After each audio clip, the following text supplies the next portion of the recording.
আর হিন্দু অবস্থায় ছাত্রলীগের জেলা সেক্রেটারি ছিলাম, ছাত্রলীগে মাগুরা সরকারি কলেজের ভিপি ছিলাম আমি।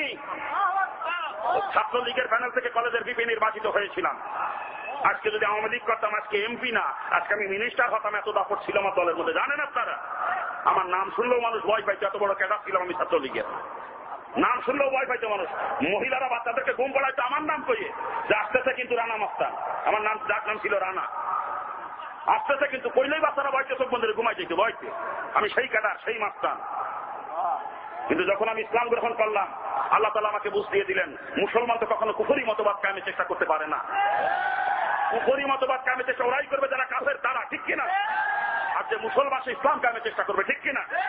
এই বুঝ আমি যখন পেয়ে গেলাম যে আমি এখন যতদিন হিন্দু ছিলাম ততদিন করেছি, কিন্তু এখন তো আমি একজন মুসলমান, এখন আমার চেষ্টা হবে আল্লাহর জমিনে কেমন আল্লাহর দ্বীন কায়েম করা যায়।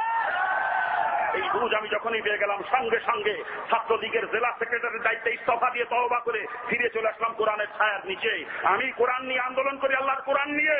আর মুসলমানের বাচ্চারা, থামেন, মুসলমানের বাচ্চারা কেউ নৌকর গোল দিতে না আসে,